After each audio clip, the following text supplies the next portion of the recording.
Hi, dearest Bashar. Good day. Good day. Thank you for being a bright light in my life. It is a Bonjour. passion and a pleasure for us to perceive the bright light in you. Oh, thank you. That's beautiful. I'm Ferenc, a French music composer playing violin and living in Provence on the south coast of France. All right. And so my questions are about music. Yes. First question is about music composition, and all music composers are all time on this planet, including myself.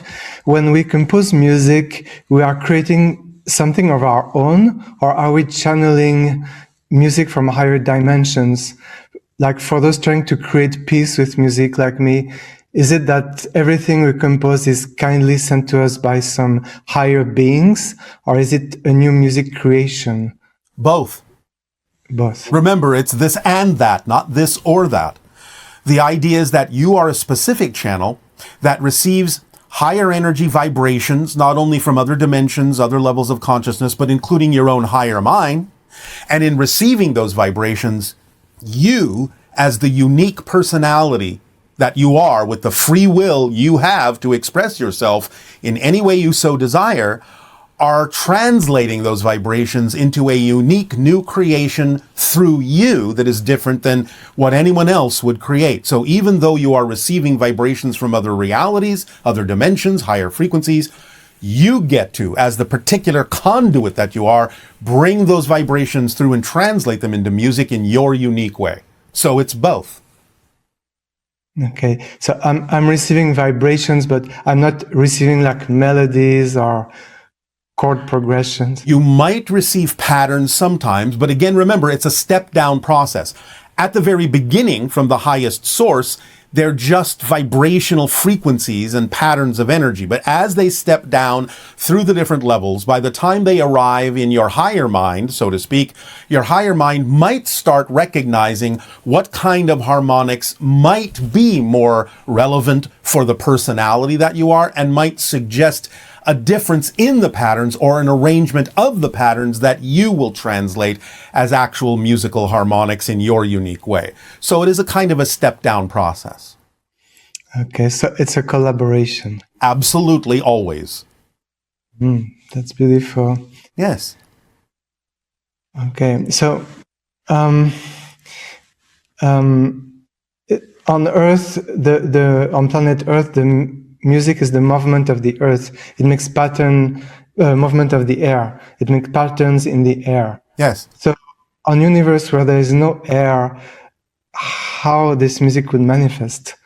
Well, it can go through what is called electromagnetic energy or even gravitational waves, and there are different kinds of electron fields and other kinds of underlying template fields that some of you know nothing about. So there is always some form of medium for vibrational patterns to move in, even though they may be invisible or inaudible to you. So music could manifest like an image on other dimensions. Yes. Again, it depends on how the civilization's senses tap into it. Some civilizations have the ability to tap into the underlying template of physical reality, and they can perceive these vibrations as a type of music, but it wouldn't be a type of music that you would understand. Oh. And so my next question about music is there some universe where all communication would be made through music? Yes, in a sense. In fact, we have actually described some civilizations where their language, so to speak, would sound like percussion instruments to you. Or various forms of instrumentation in other civilizations. So, yes. I mean, in a sense, you actually have that on your own planet to some degree. Do you not refer to the idea of bird song as a type of music? Yeah, of course. Well, then It's music. the idea is they are communicating in a form of music. Yeah, that's true. So you have similar ideas on your planet to what we are describing on other planets.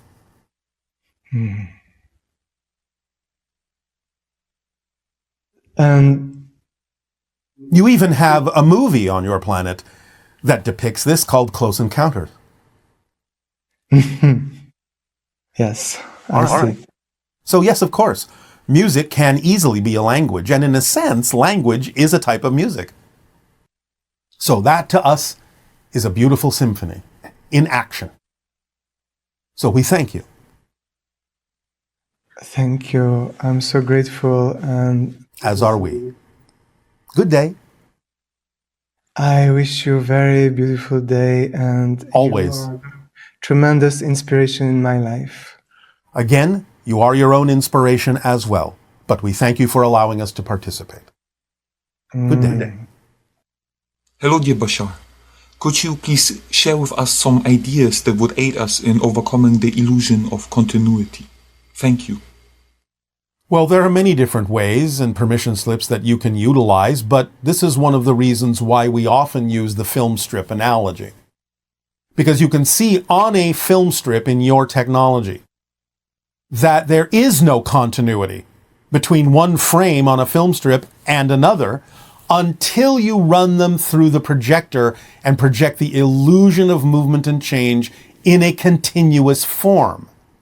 So if you understand that all of these frames on the film strip by themselves, when you're looking at the entire strip of film and seeing various frames all together existing simultaneously, you can start realizing, well, I could show frame 1. I don't have to show frame 2 next. In fact, why am I even calling it frame 2? Maybe this is frame 2 over here.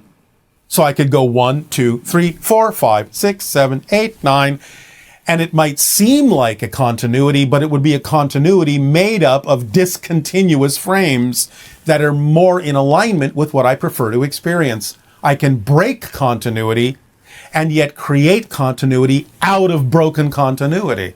So start thinking of it as individual frames that don't have to follow in what you have been taught to think of as a logical order. And you can start rearranging the frames in a way that you prefer to experience them in. That's one way to think about it. So ponder that idea, see if that helps, but realize that everything exists right now, so nothing really prevents you from going to any particular frame that is relevant for you, whether it is normally frame 2 or not. You create your own frame 2 from a variety of frames that don't have any particular number assigned to them at any given moment. Hello, Bashar. And to you, good day.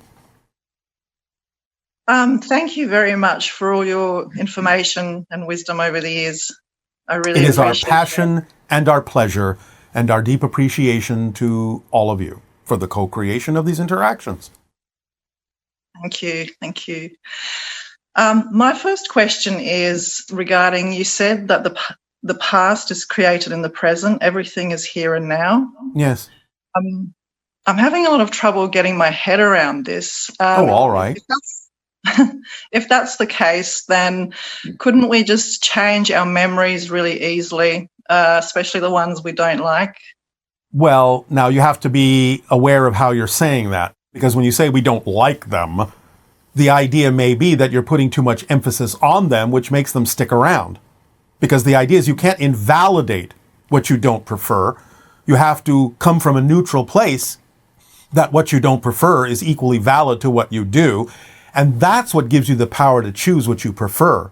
Because then you are unlocked from what you don't prefer. You're not anchored to it by putting undue focus or energy on the idea that you don't like it. Because again, everything being equal, it really doesn't matter what happens. It only matters what you do with what happens. So, Yes. in that sense, allow yourself to simply be who you prefer to be. And even if you still create the so-called memories in the present, that's usually an indication you believe you still have something to learn from them. But if you learn the lessons and apply the lessons and become someone different enough, it's quite probable that not only will you no longer have the memories, you will never remember that you ever had. Wow. Yeah. Yeah. Okay. So we don't necessarily have to work out our limiting beliefs and go through a process.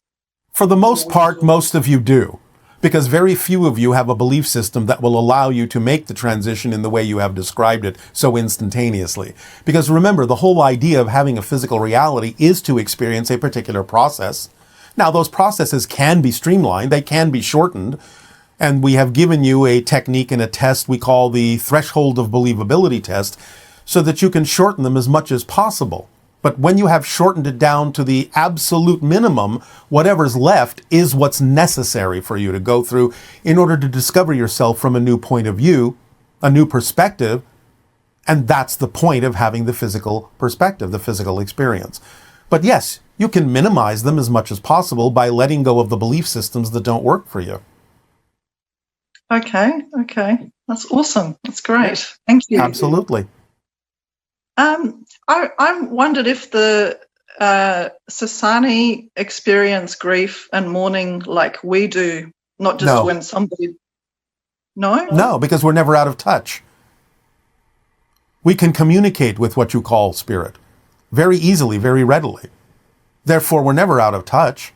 They've just entered a different room. They've just taken on a different state. To us, that's really no different than somebody simply moving to another house. It's not like we can't get in touch with them. So what is there to mourn? Yes, I understand that. Right. But what about, we also mourn when there's a change, when we go through a transition? Yes, we celebrate that. Remember, to us, that's simply the fifth law. Change is the only constant. Therefore, we celebrate the idea of change because we know that means we're evolving. That means we're not stagnating. Yes.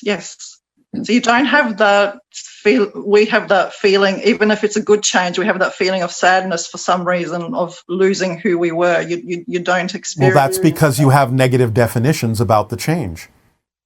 Oh. You don't have an experience without a definition or a belief first. You can't have any kind of an emotional feeling without a belief first. So the only reason you would experience sadness is you're defining it as a loss. Right. Instead of a gain. Yes. Wow. That's interesting. Simple as that. Yeah.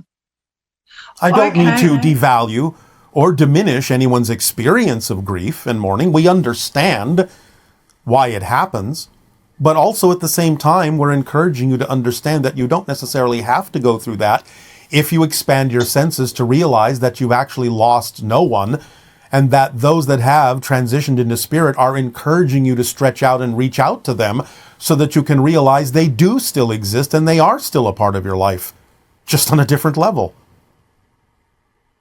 This is one of the great transitions that's happening on your planet at this time. One of the great awakenings is the idea that death is not what you think it is. It's not an end. Yeah. It's just an expansion back into something that's more your natural self as a greater being. Yes. All right. Does that Wonderful. help? Yes, it does. Thank you. All right. Then we would suggest that instead of the idea of a negative definition, when it comes to the idea of mourning, you say good morning. Yeah, that sounds good. I like that. All right.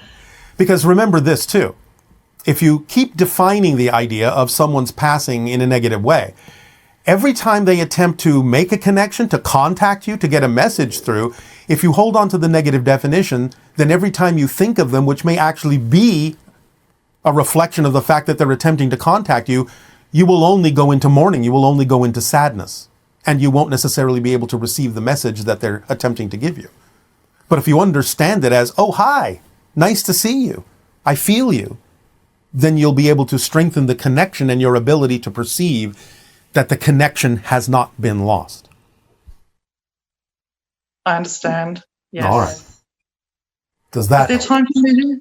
Yes, it does. Thank you. It's very encouraging and exciting. Yes. All right. Is there time for me to ask one more question? It depends. We'll see. So with trauma and PTSD, it's something that's very prevalent. Yes. Is that also a matter of? Is that also limiting beliefs and definitions? If we look Yes. at our limiting.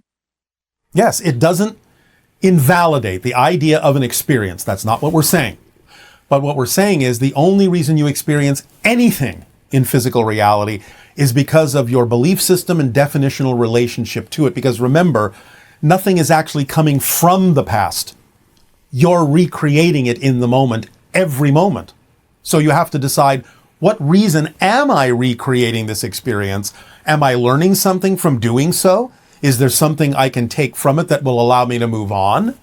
And then allowing yourself to actually use it and apply it in a way that does give you the freedom to create something different.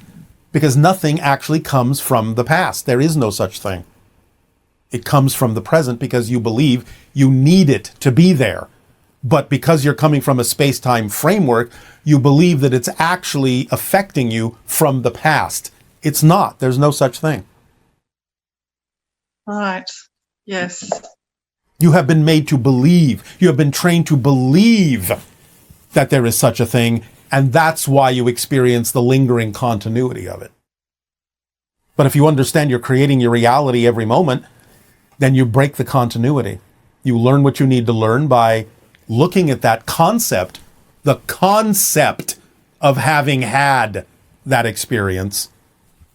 You learn from it, if you wish, and you move on, if you wish. And you stop recreating it, if you wish.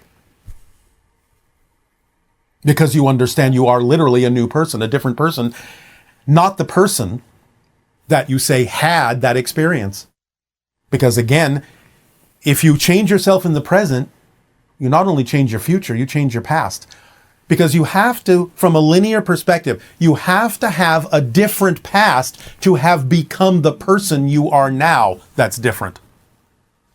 To maintain the sense of linear continuity, whoever you are now has to have a past that is relevant for who you are now. So if you change who you are now, you're changing who you were, as well as who you can be. You're on a different track entirely, with a different history. You may not know that because every time you create a new past, a new history in your mind, it seems like the only history that's ever been there because it has to seem that way. But how do you know that 5 minutes ago you didn't have a completely different history? You'll never remember that necessarily, or you might. But most people don't because it's irrelevant for them to do so. So it may seem as if that's always been your past, but it hasn't been. It's just what you're dealing with now, in the present, that you think you need to deal with. Does that help open this up a bit? Yes, it does. Yes. Thank you so much. That You really are helps. so welcome.